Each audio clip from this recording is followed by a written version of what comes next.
This was organized by Teamsters Mobilize, which is an independent national rank and file led initiative at UPS to mobilize our part-time and full-time coworkers in this fight for our current contract. So we're fighting for, among other things, a living wage, safe and dignified working conditions, and more full-time jobs at UPS. So again, thank you all for coming here to take the time to attend this webinar, to talk about why we all think this should be voted down. Teamsters Mobilize has been around for about a year and has been mobilizing and organizing, particularly around the demands for part-timers. But in this contract fight, we want to really bring together Teamsters across all classifications at UPS to fight for a better contract and to vote this one down.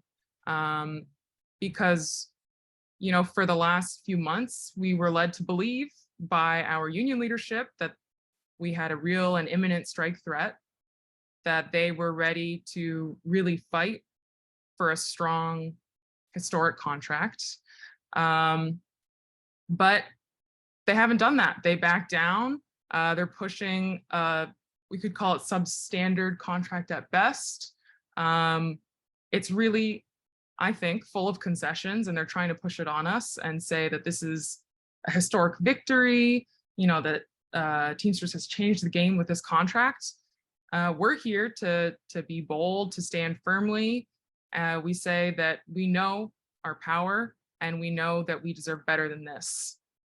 We only have this chance every 5 years to fight for a strong contract. And we have the ability to actually fight for demands that we know we need. There are some gains in this contract. We're not saying that there's none, but it's also very clear that these have come at the expense of obvious concessions that we are going to talk about. There's a lot that we have been demanding as UPS workers over the course of this last 5-year contract, but also for decades. And leadership said that they were fighting for those things, but they didn't. they gave us this contract, which is actually not that surprising that they've given us a concessionary contract, because up to this point, this union leadership under O'Brien and Zuckerman, they said that they were militants, that they were really fighting for us, that they weren't going to continue the same thing that the Hoffa regime did. But they also signed a non-disclosure agreement. They kept us in the dark about the negotiations until they wanted to release information after they'd already agreed on things. Up to this point, O'Brien has said that these negotiations, this contract, was an opportunity for UPS to shine as a corporation, for the shareholders to benefit. And so it's actually become clear that even with all the talk of going on strike, of really fighting, in the end, they were willing to sell us out and give us a bad contract in order to avoid a strike, which, has also made those in government very happy. The fact that right now we're not going on strike. The fact that the UPS CEO, Carol Tomei, said that this was a win-win-win should be very concerning to us. And right now, the UPS management, the corporation, and the union leadership think that they're going to be able to keep a lid on our anger at this tentative agreement, which does exist across the country and across classifications. We're angry to be given this tentative contract after all this about, fighting. All the workers are coming together to fight and win. We were ready to fight, and we still are, but with this contract, the leadership's trying to stop us from doing that. So on the one hand, they're telling us this is a huge victory, that we should all vote yes. On the other hand, once I think they see our vote no organizing, we are going to face backlash. The union leadership is going to try to intimidate people to vote yes. But I think we have to stand strong. We can't be scared into just accepting this contract because we're told it's good for us. We cannot bow down to the powers that be, whether that's UPS, union leadership, or the White House, which definitely was putting pressure to avert a strike. And I think, you know, a little more broadly, like, what are we talking about with this fight? Yes, we're fighting for a stronger contract. That'll affect us as UPS workers for the next 5 years. But I think more broadly, we have to fight against this whole system that we live in which, you know, the rich are running our society, not to actually meet our needs as workers, but to make themselves richer. You know, they're making us work in very dangerous conditions, often for very low pay and bad benefits. We have to do that just to be able to afford to live. And they're taking the lion's share of the wealth that our labor is creating. It's not that they're being so benevolent or kind and that we should be grateful when they're giving us, you know, raises or better benefits. We're just fighting actually to, you know, force them to give us more of the wealth that actually we've created, all of that. So there's no actually like fair contract here, because even if we get, all of us get a $20 raise or something like that, that's still not fair. We're still being exploited. UPS is still going to make billions and billions of dollars. And so that means that this fight for a stronger contract is part of this larger fight that we are in as workers at UPS and more broadly, you know, as the working class. And so we know we need to vote this down, but we also need to have an idea of where we're going from here. You know, what actually are our demands as UPS workers across the country? So today, we're gonna talk about some of the clear issues that we see reading through the National Tentative Agreement. And we're also putting out a call for everyone to share their ideas about what are the real outrages and concessions in this contract. What are things that we demand need to be changed? And then over the course of the next few weeks, we are going to put together all of those ideas and formulate actually a list of demands to present to the union leadership to fight for in the event that we are successful in voting this contract down. Overall, there's obvious concessions in this contract. There's new tiers and divisions amongst the workforce that are being introduced. Wages in general are not keeping up with the cost of living. A huge outrage in this tentative contract is that UPS would be able to force a 7-day operations. All they have to do is inform the union. You know, we've seen that pension contributions are decreasing. The pensions are not the pension payments are not adjusted for inflation. PBDs and subcontracting continues to exist.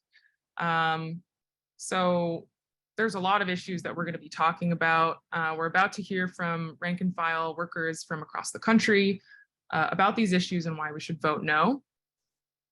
So here I'm going to pass it off to Jose from Teamsters Mobilize to talk about issues of wages and compensation for part-timers.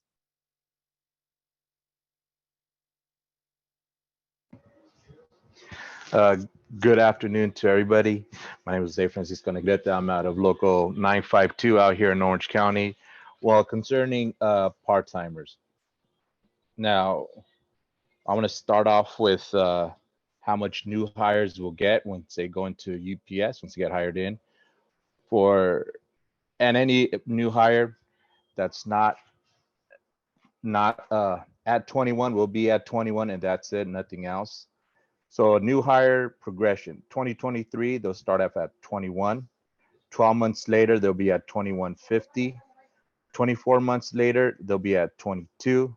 36 months later, they'll be at 2250.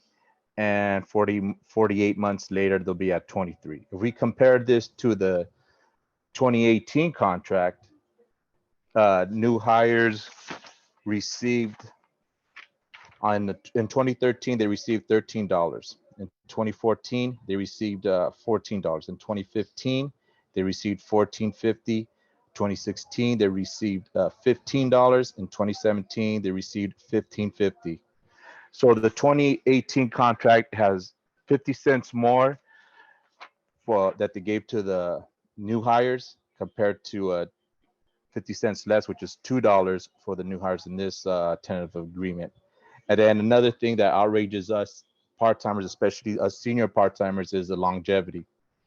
For if you're a part-timer if you get hired in and have less than 5 years seniority, you will receive zero. You'll receive no longevity increase. If you have 5 to 10 years, you have 50 cents longevity. If you have 10 to 15 years, you have $1 of longevity. And if you have 15 years plus more, it's only $1.50.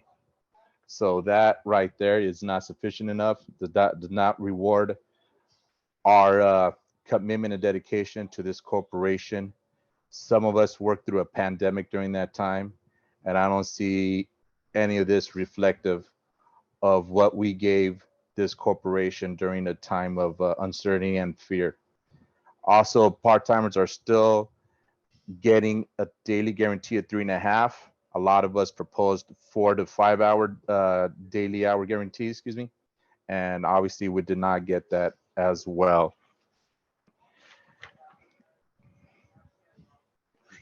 We all know that the fight should have been at 25 and it obviously was not. And then we have another we still have the market rate adjustment that shall not have their hourly rate reduced due to the implementation of this contract.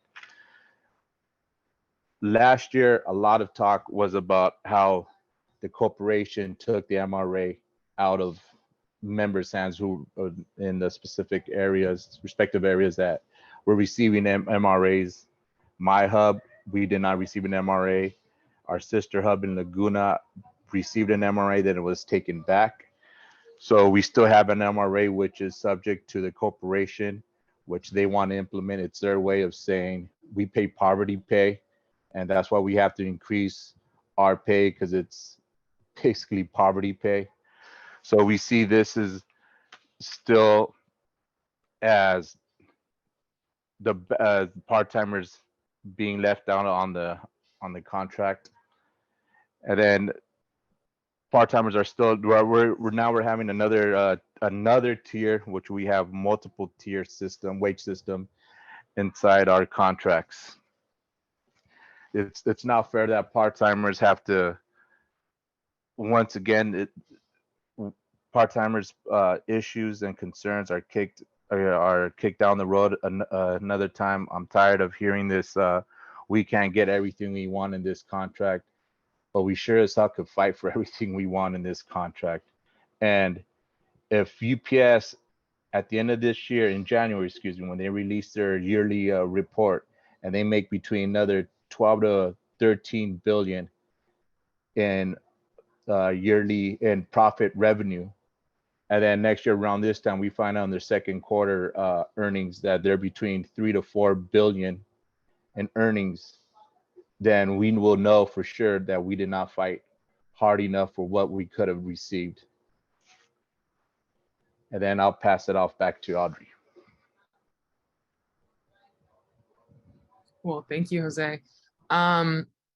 So next, Will from Texas was going to speak about the working conditions inside. Will, I'm going to see if he can unmute and speak. Hey everyone, this is Will Hale out of Denton, Texas. Here to talk to y'all about the conditions for part-timers. First thing I'll start out talking about is the 3.5 hour guarantee, long-standing concession that's still in place. As part-timers, we need a 4-hour guarantee, not just for the economics, but also so the company can't rush the operation and cause the safety issues stress on our body that a sped up operation causes. Um,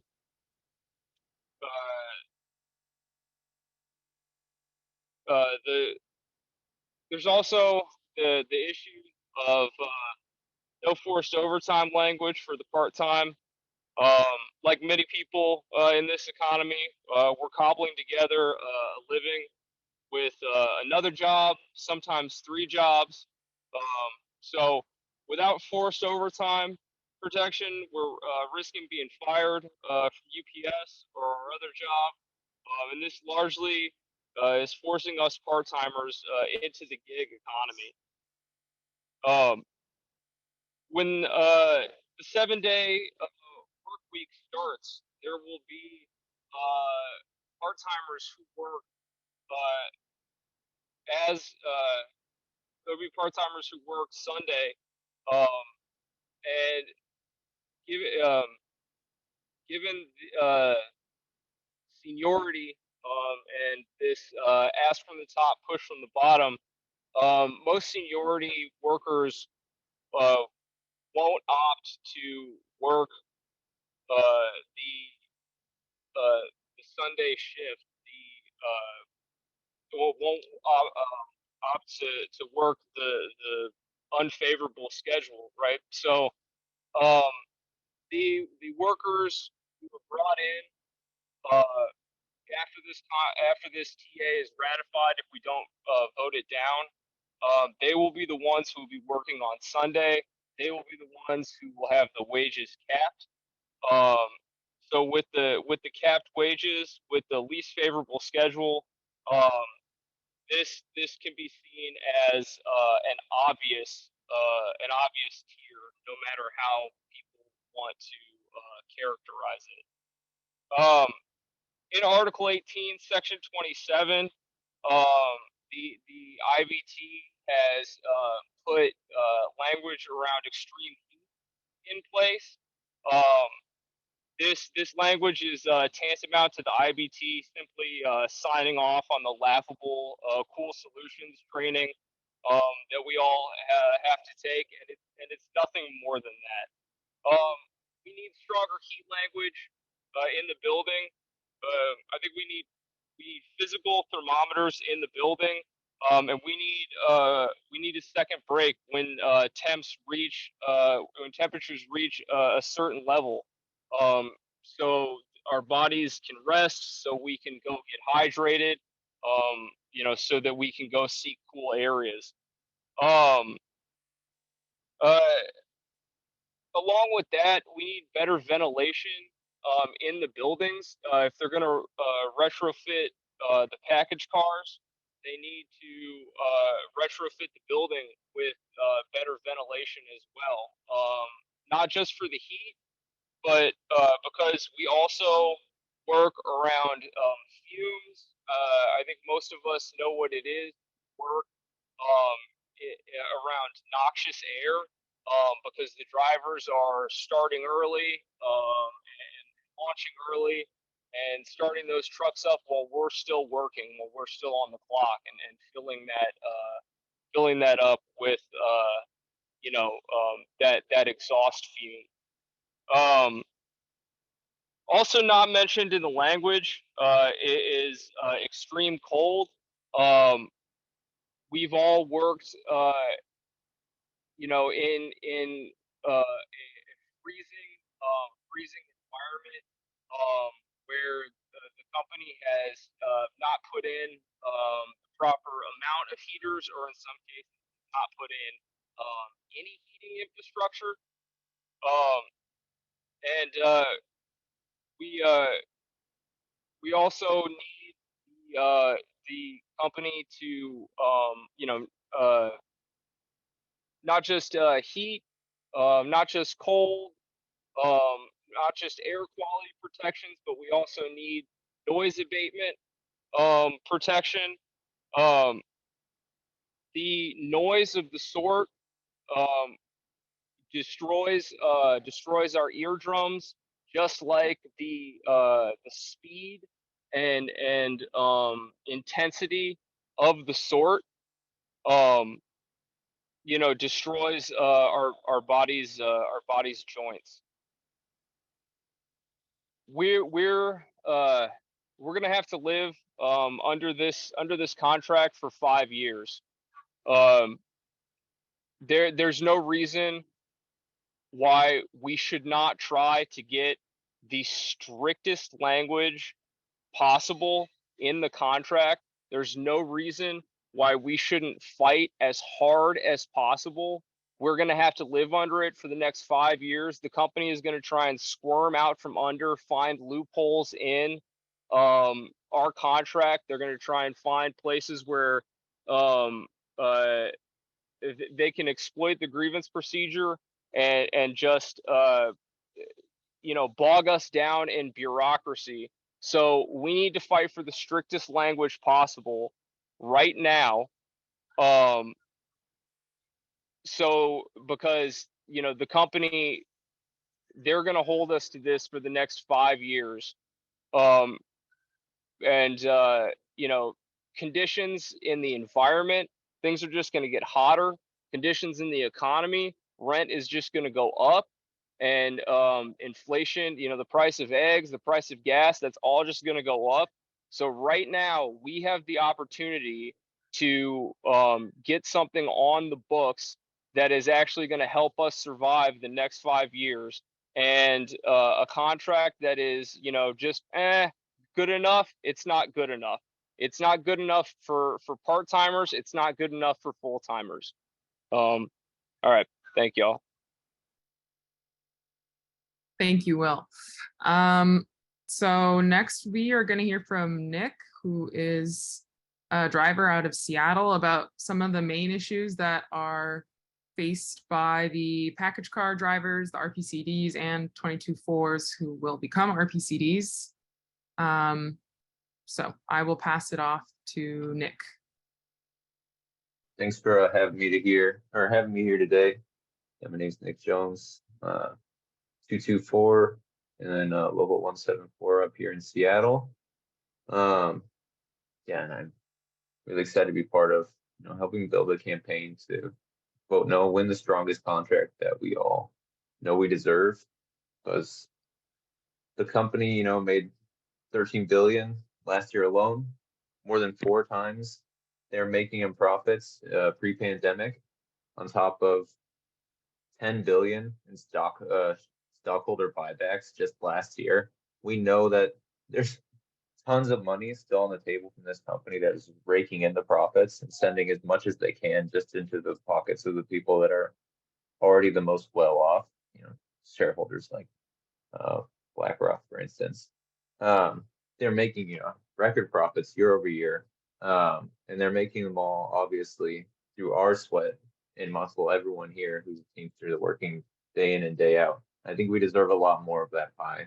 I don't accept the logic that the bosses have the right to keep stuffing their bank accounts while we're all struggling. You know, I keep hearing that this contract might be, or is a $30 billion 5-year deal. But I think when we look at the hard numbers of what kind of profits are being made, as was even mentioned by earlier speakers, there's a lot more that we can win. Looking at some of the serious flaws in this contract, I think we should put, you know, an economic question first. The raises at every level, full time. Sorry, I was checking the chat, see if I'm missing something. The raises, yeah, at every level across jobs, whether you're a driver, part-time, loader, sort, they won't keep up with the inflation over the life of the contract, let alone catch up to how much we've lost to inflation over the past several contracts. Looking at even just the rate of inflation over the next 5 years, we're seeing, you know, our buying power definitively going down. You know, rent, groceries, gas, education, yeah, basic things that people need. You know, everything is costing more. Everything's cost is going through the roof. Like a top rate of $49 an hour in 2023 in terms of like real buying power is only equitable to a top rate of like actually exactly $42 back in 2020. And as inflation increases, we're going to continue to see our real purchasing power dwindle. I think we can reverse that through a strong no vote, fighting hard on this contract, we can win shorter top rate progression and pay that actually outpaces inflation that, yeah, we're facing day to day. This contract, also opens the door to 7-day work weeks, as Audrey mentioned. All UPS would have to do is give 45-day notice to the schedule change, and newer drivers to be forced into Wednesday through Sunday schedules. And if the company, doesn't have enough drivers, from what I can tell, if the company doesn't have enough drivers to fill shifts on those Sundays, I think we could also see a lot more subcontracting, which is another serious mark in the TA. It fails to do away with PVDs, just offers inside workers first bid to deliver out of their own cars. I think we could be seeing a ton of PVDs and further subcontracting if this goes through. All across logistics, they're looking to try and gigify our jobs, take good Teamster jobs, contract them out so they can keep breaking in profits by paying workers less. I think we really need to show bosses that this is unacceptable, that, we're human, we're people, we deserve like jobs that actually give us the dignity and livelihood to get by in the world, not just scrape by. Another thing, AC is obviously another really important demand for us. And AC, only in cars starting 2024, I don't think is going to cut it. I know in my center, we've had drivers, have to be hospitalized already this year just from the heat. Especially we all just experienced literally the hottest week ever recorded on Earth. To only start getting AC in trucks, or maybe we won't even see it for 5-10 years. I think that's unacceptable. I know the company is more than willing to fill all of our cars with surveillance equipment to literally measure every little action we do on the job, but they're dragging their feet when it comes to saving drivers' lives. And I think a lot more can be won. On top, speaking about surveillance, I think we should definitely also, what's the point of having disabled driver facing cameras in the TA? I think we should just have them removed. Additionally, should make the market rate adjustments above the contract permanent and equal, I think, across all locals, tie that in. We need inflation adjustments and a lot more for pension benefits. I think we should also reject no strike language during the life of the agreement. The ability to strike during the life of the contract is the only real way we're going to be able to enforce it. If it's just the amount of the kind of grievance policy that we see right now, the company just sees it as the cost of doing business. We need to show them that they pay for violating our rights. A big aspect also for drivers, I think, is the need to be in cross-classification solidarity. The new proposed tiers for part-timers capping out at 23 after 5 years for new hires is unacceptable. Especially when we know how brutal this job can be physically and how much turnover we see from new hires. They're just never going to see benefits. They're just going to be paid 21 an hour probably. And then and we're trying to unionize Amazon workers are going to be getting at least 1950 starting. If we're going to be serious about expanding the labor movement, building a fighting labor movement, we have to really raise people's sights about what can be won with a strong fight. And that's the opportunity we have for the no vote. I think no UPS worker should be making less than 25 starting on August 1st, bare minimum. I'll stop there. I think that's something we could really fight for. And I think we can really lead the way in our demands, raising the sights of the labor movement, not to just keep up with the race to the bottom. And I'll wrap up here. I think, we want good people on preload and inside, and as drivers, a big part of that is making sure that those workers are taken care of and giving the dignity they deserve on the job. So I think let's show the bosses that 2 tiers in a career for anyone, that we know what we're worth and we're ready to fight for it. Thanks. Thanks, Nick. I think there's all kinds of ways that the company is trying to divide us, across different classifications, and to say, we should only care about the things that affect us directly, as part-timers or as drivers. But, this is a fight that we're all in together as UPS workers. We have to have each other's back. We have to stand up for each other.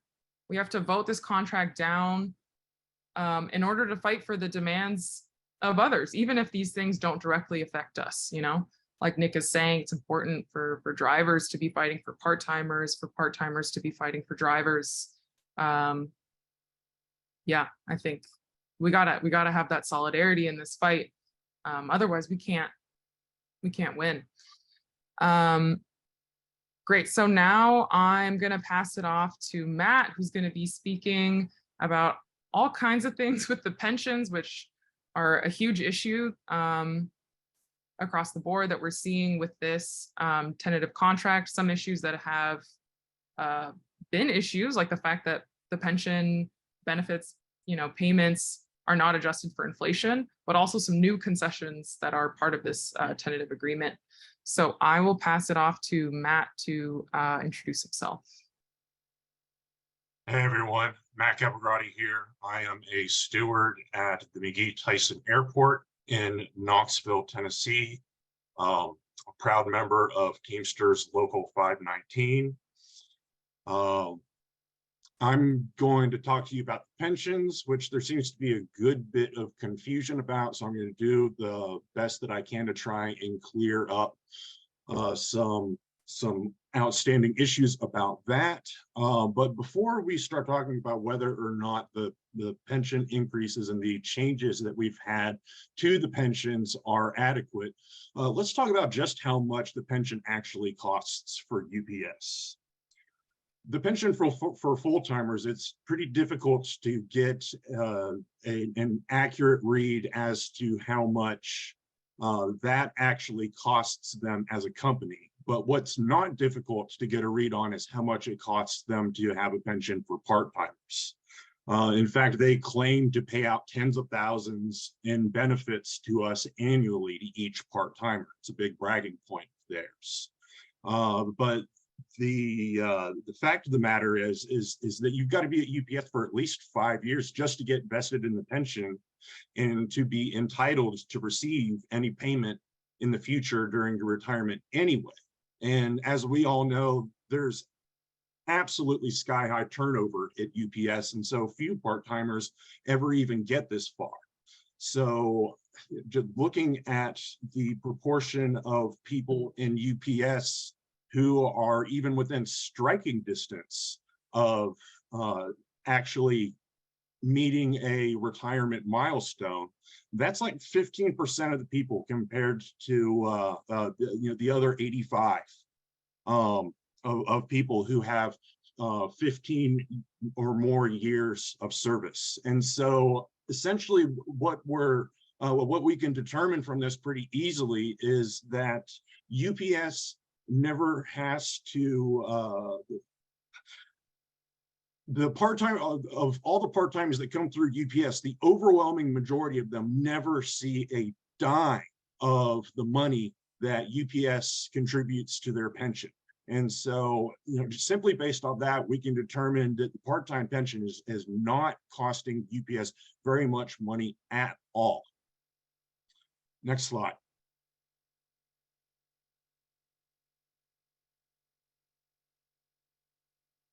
So what about the increases? Because we have gotten some. And as a measure of percentage, it looks like we've got, like a 7.5 to about a 9.5% increase across the board for the part-time pension, which, sounds okay. It doesn't sound great at face value, but, it's something. So let's think about this in broader terms. So what is your retirement? Your retirement is supposed to replace 70 to 80% of your pre-retirement income. It's anyone's guess what the average wage of a part-timer at UPS is because there's such a spectrum there. So let's just take, for the sake of convenience, the new $21 an hour floor that they're attempting to put in with this tentative agreement. With the new $21 an hour floor, that'd be about $1,700 a month. And looking at the new part-time pension rate here, for 25 and out, at age 60, it looks like you get about $1,700, which seems all well and good, right? Well, let me tell you why it's not. Next slide.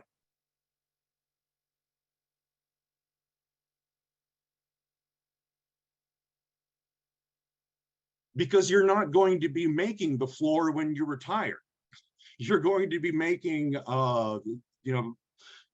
if you were to retire within the next 5 years and you had 20 years under your belt, you would finish this contract at about $35 to $36 an hour under this contract. And that is coming from the wage schedule sheets that I was told were circulated by the negotiating committee with respect to how the proposed wage increases are going to affect different classifications. And so, you know, that's another way of saying that essentially you're going to be at quote unquote top rate when you retire as a part-timer. And so, you know, what are people who are making the most as part-timers making right now? Well, based upon that wage schedule sheet, it's $35 to $36 an hour. And, you know, that is roughly $2,900 a month. So if your retirement income is supposed to replace 70 to 80% of your pre-retirement income, then let's split the difference. And what's 75% of what the best paid part-timers are making right now, or will make by the end of the contract? That's about $2,153. So it looks like it's going to take you closer to 30 years rather than 25 years to be able to replace 70 to 80% of your income. And so one of the things that I think is absolutely necessary that needs to be included in this contract is that one of the things that the full-time retirement has is that between years 25 and year 30, each year that you go up is prorated an extra $100 until you reach 30. So that if you want to cash out at 27 years, you don't take 25 years worth of retirement. Or if you want to cash out at 28 years and you take 28 years worth of retirement. You do not presently get that.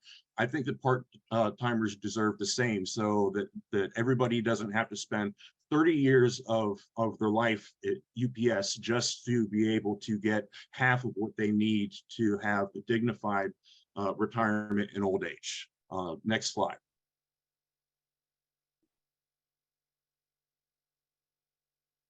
So versus inflation, I was actually surprised to find that the UPS part-time pension has actually kept pace with inflation if you measure inflation by the change in the consumer price index annually. That's not accounting for what happens with inflation here over the next few years, because that's speculatively, but just since 2008, it has kept pace with inflation. But what it has not done is it has not kept pace with our income levels. And the full-time pension is a prime example of exactly what this looks like. So I'm going to pivot here to the full-time pension next. To demonstrate this point even more strongly than I could with the part-time pension. Next slide. So the pension increases for full-time, are they enough? They're anywhere between about 10 to 20%, and if 10 to 20% overall increase. And if retirement's supposed to replace 70 to 80% of your pre-retirement income, then with the new $49 an hour top rate, that's about $8,000 a month. And yet the new full-time pension rate is only about $3,000 a month for 25 and out at age 60. Next slide.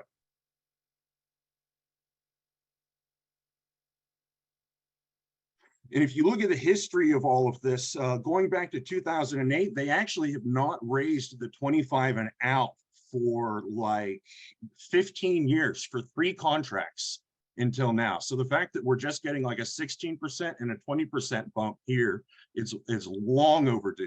Next slide.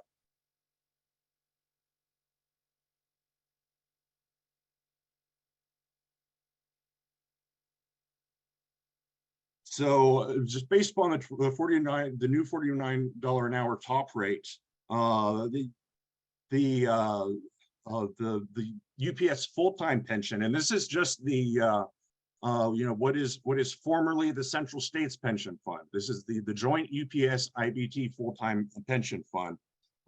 It's clear that it's not only not up to it's not progressing with your earning potential, nor is it adequately meeting inflation.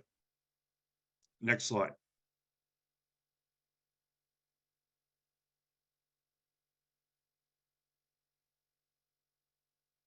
Except that there's actually two tiers of full-timer retirement. And this is an attempt to try and entice full-timers to retire before 2028. So the first numbers that I gave you, that is what you are going to get if you work for UPS and you for full-time and you don't intend to retire within the next 5 years. You will stick that in your back pocket and that will be what it's worth later. But if you decide to retire within the next 5 years, then they're giving you a whole new tier to try and entice people with seniority to cash out. Next slide.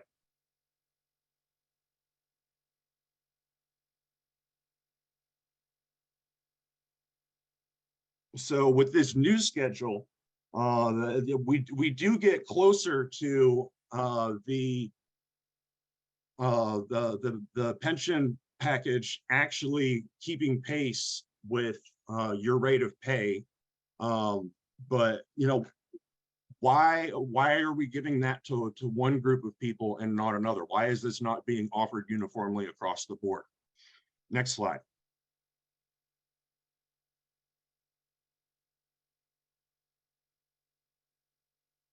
So there's one more remaining issue that I want to discuss with the pensions that's been a bit confusing for everyone, which is not concerning pension payouts, but concerning pension funding or contributions. And so there's a rumor floating around that the Western pension is going to, that some of the funds that were going to be contributed to the Western pension will be diverted to subsidize other weaker pensions. And the reality is that that is just simply not possible.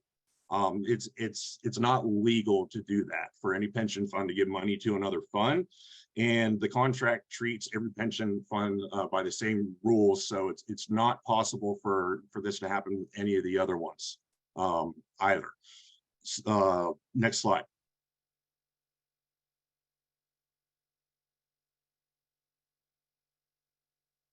So the root of all of this is due to some suspensions that are going to happen to particular pension funds as far as contributions are concerned. Now, we need to make a distinction between what happens when you freeze payouts versus freeze contributions. So the rumor is that certain pensions in certain regions are going to be frozen. That's only true for the contribution rates. They still plan to increase the payouts to retirees under all the pensions, but there's a problem with this. If you aren't getting increased contributions, then you're falling behind. And it may not negatively affect you right away, but it will inevitably be felt down the line. Next slide.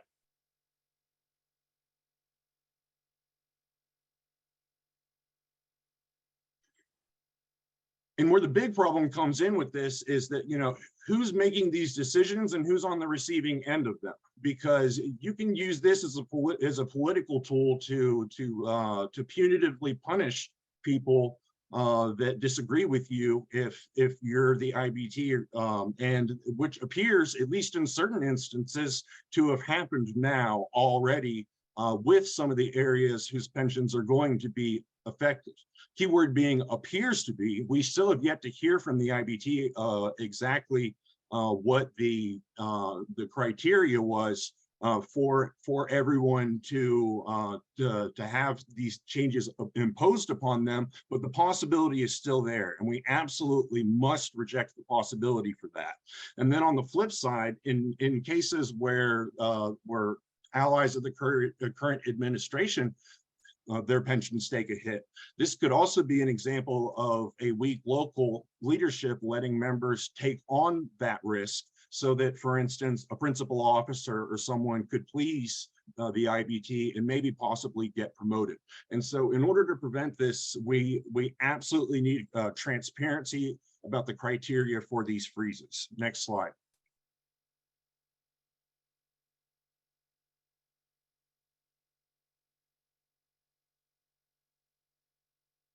So to sum it up, both the UPS and the UPS part-time and full-time pension, which doesn't cover everyone, but it covers a lot of people. It may keep pace with inflation, but it is not keeping pace with your level of income or your earning potential. The part-time pension needs to have additional payout options for years of service between year 25 and year 30, just like the full-time pension. Next slide.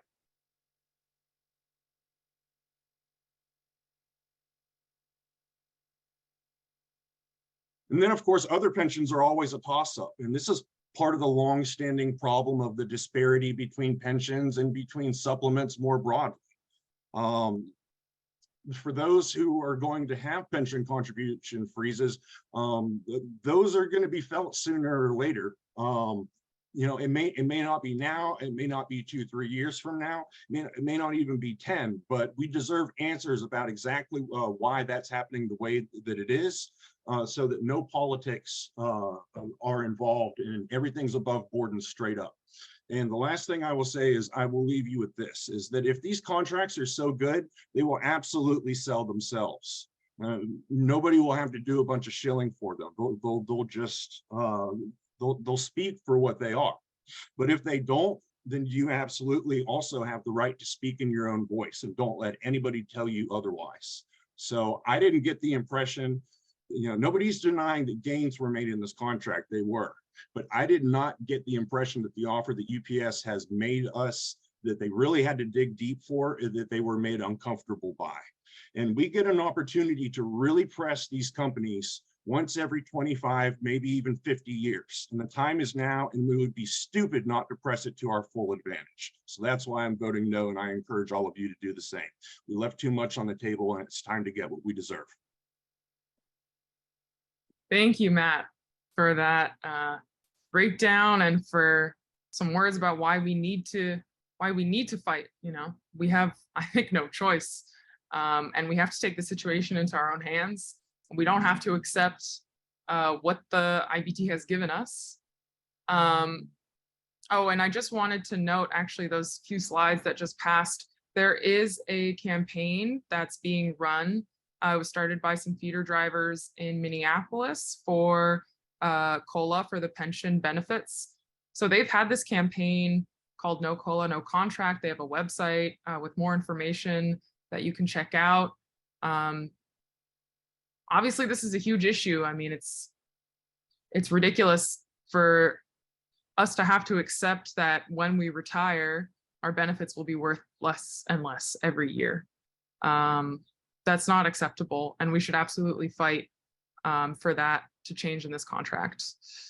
So now I'm gonna pass it off to Jason, who's gonna speak about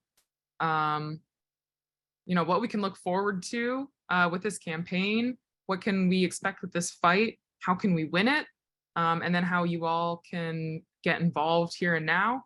And then after he speaks, I'll say a few more words, and then maybe then we can go to question and answer. I think actually Jess will also speak, since she's back in after her power came back. I also do want to just note, before passing it off to Jason, we had expected a few guest speakers. Maybe some of you all saw that. Neither of them were able to make it today, unfortunately, but definitely stay tuned for future events. You know, and especially I think it's important to hear from other workers who have fought these kinds of fights to vote down tentative agreements, which obviously that's happened here at UPS as well. But I think we can, you know, gather all the experience that we all have in these fights so that we can be stronger together. Okay, I will pass it off to Jason now. Hey, y'all. Thanks everybody for showing up to this call. Here in Teamsters Mobilize, we're going to be organizing as hard as we can over the next few weeks to help people out and to show people and show UPS that we're absolutely coming for what's ours in this contract. But we're also not naive. We know the Vote No campaign is a huge fight to take on, but we also believe it's absolutely possible to win. Part-timer voting has been depressed for years by massive turnover at UPS due to bad wages, injuries, harassment, and decades of administration issues. But we're absolutely capable of changing this, and the process is actually pretty simple. We just need to take action by reaching out to our coworkers, talking about the issues, and making a few simple asks to get them involved. By building our current relationships with our coworkers and making new ones, we can change the terrain of this fight. Our major task is to mobilize a block of 40,000 voters, especially among the part-time ranks. This would make a seismic shift in the center of power in our union. Getting out the vote independently shows our national leadership we are deadly serious on one point. They need to go back to the bargaining table and get us a contract that we can survive under. And we have a 3-week plan to make it happen. In week 1, we need to conduct a massive voter registration campaign and voter education program. We need to massively grow our current group of organizers, and every Teamster should take up the task of reaching up to 10 coworkers to discuss the contract and directly ask if they can get involved in local rank and file actions. We need to bring in 500 new activists in the next week. These 500 activists should take up 2 immediate tasks. 1, they need to go out to the gates and conduct voter registration type campaigns, asking Teamsters to check with their local administrators to make sure their contact information, especially their email address, phone number, and mailing address is up to date so that they can vote. Members should also make sure they're up to date on dues and they're considered a member in good standing. Activists should collect as much contact info as they can in this process to follow up with members. They need to follow up with members and host an independent meeting with the goal of getting 10 people in attendance. This process would get us in touch with about 5,000 people. At this meeting, they should read the contract, or at least the segments they feel are important, and submit responses to the survey that we're going to turn out to people. We'll also provide a document to guide discussion about changes in the contract. Teamsters Mobilize is going to cap this first week with another mass call, providing updated information and organizing tools for everybody. In week 2, we need to strengthen our independent organization around the country. Teamsters Mobilize will release a toolkit that activists can use to map their local warehouses and coordinate gate flyering shifts. We will provide a template escalation plan with materials for actions such as participating in Red Shirt Fridays, a nationwide show of solidarity. We'll also provide materials for phone zapping local officials to demand they host all member meetings to discuss the contract, and we'll send out materials to host gate rallies. We'll provide explanations for effectively hosting mass meetings, like mass calls like this one, and widely distribute organizing information. By the end of that week, week 2, we need to reach a broader network of 40,000 people. Teamsters Mobilize will cap this week with yet another mass call to lay out a final week of action. In week 3, we need to keep up the momentum among this critical mass of 40,000 voters.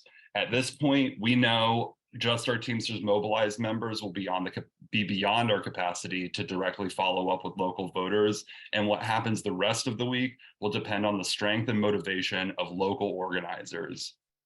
We'll release a toolkit explaining how to organize media events. This could be a gate meeting, it could be an independent practice picket, or a mass rally.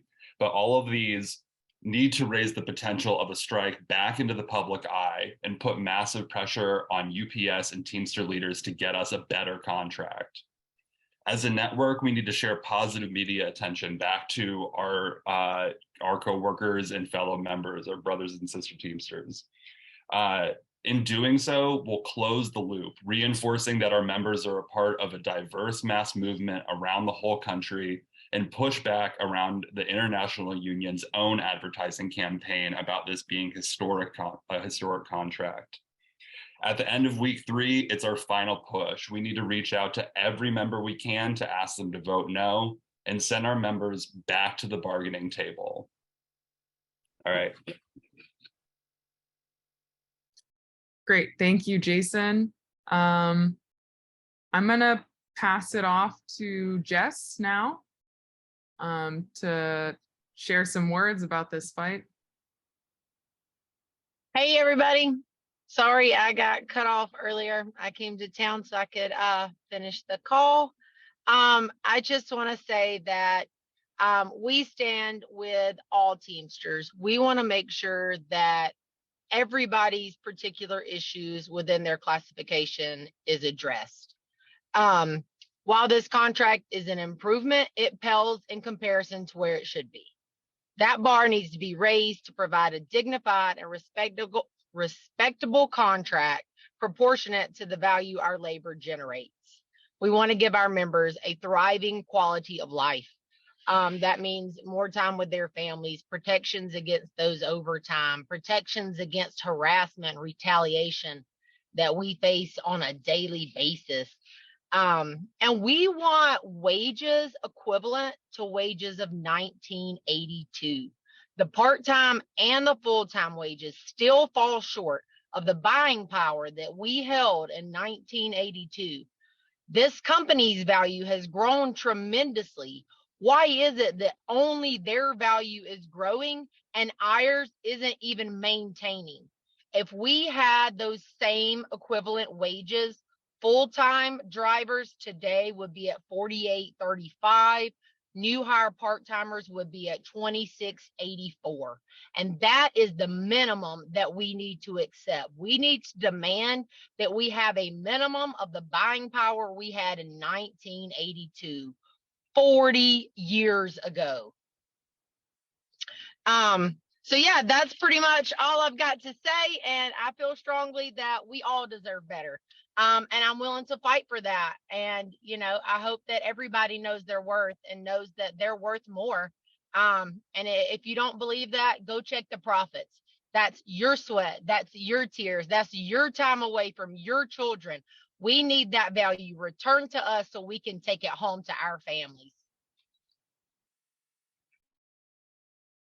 Thank you, Jess. I've been very inspired by your spirit, definitely, in this fight. So yes, just to speak briefly about, there was a question in the chat about how we're going to vote. So voting starts next Thursday, the 3rd, and runs until August 22nd. What's going to happen is everyone needs to make sure that you have an up-to-date address with your local. So call them, get in touch with them, because all the materials will be mailed to us. And then most likely it's going to be that they have a digital, a code in the mail, and then we will log on and vote virtually. Zoe in the chat just said that UPS's earnings call, they pushed that, right? It's now on August 8th. So if people are on the fence about voting no, you want to see actually how much is this company making off of us, that is happening on August 8th. So good to share the word about that. And yeah, just in general, make sure your information is up to date with the local. One other thing, I'm just looking at the chat, is that in local 705, Chicago will not be voting on the national master because they have their own contract.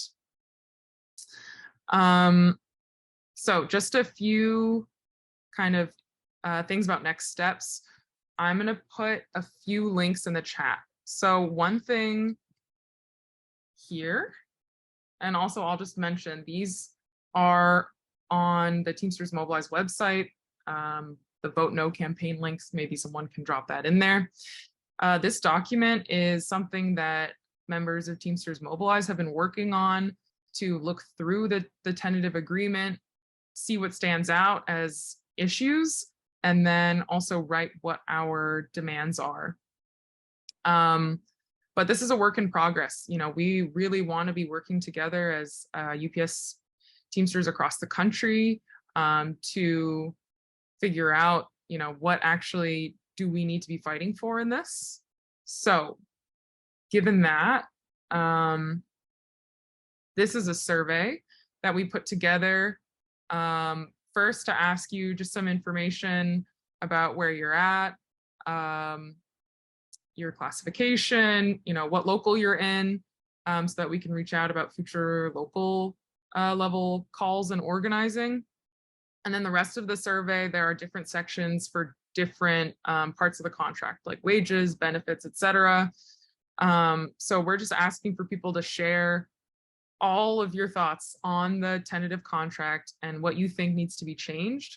We're going to be working over the next few weeks to synthesize all of this and put forward demands that really reflect what all of us, what we're fighting for in this contract, not what we're being told we should accept by the IBT.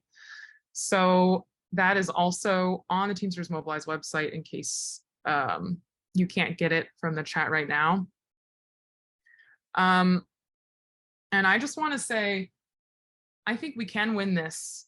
You know, there's people who don't vote, and those people, you know, we have to encourage them to get involved, to vote no.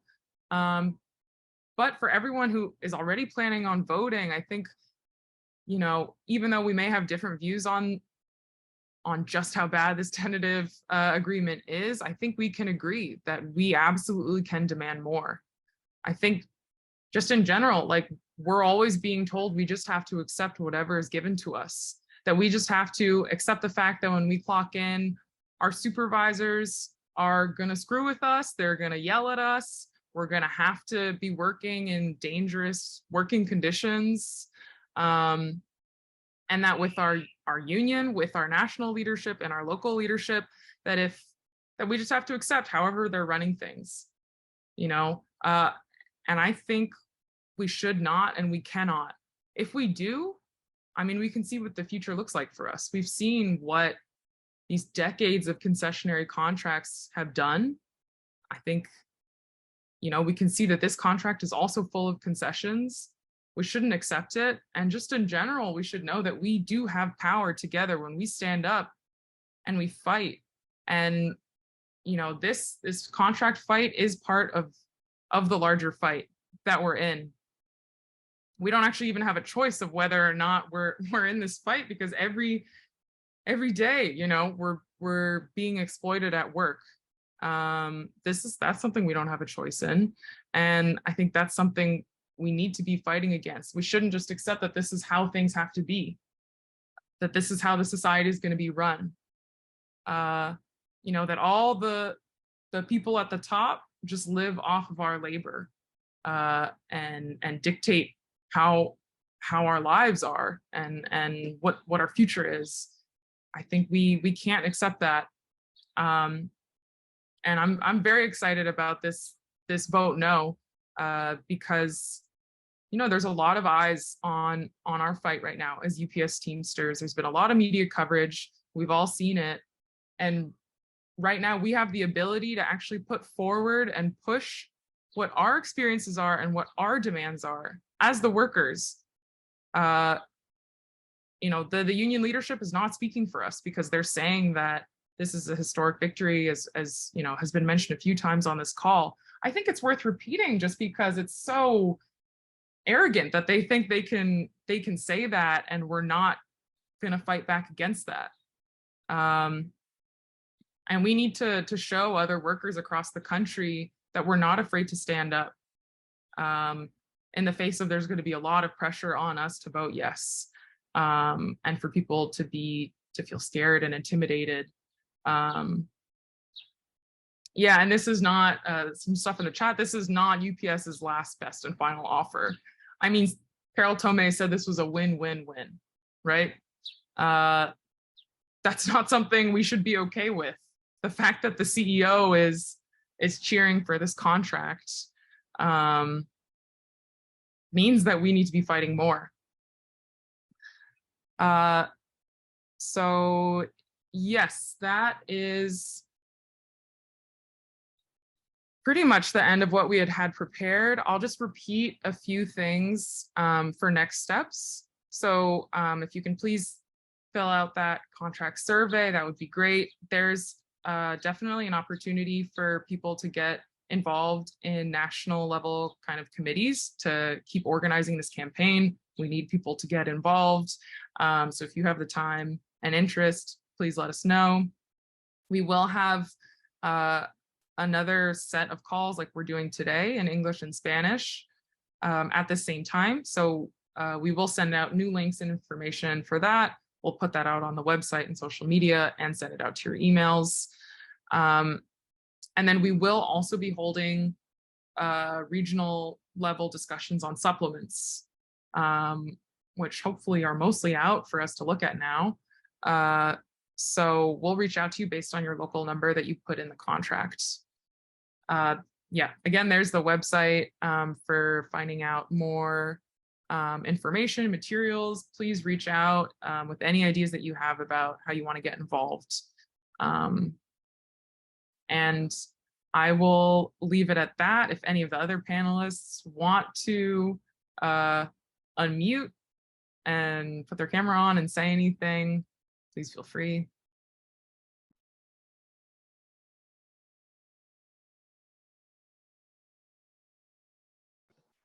I just want to say thank you for everybody who participated on this call.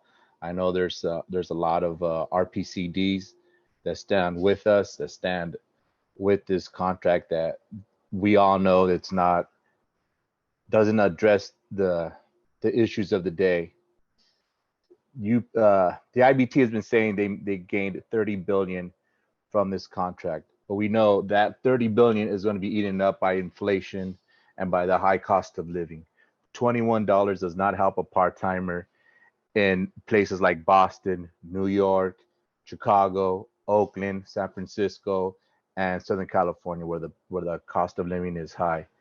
So I just want to say thank you to everybody that participated. We're all fighting for the same goal, which is dignity and respect within our workplace, and to uplift the lives of so many of us that are working 2 to 3 jobs, that are living in shelters, that are unhoused. We cannot accept that as a union.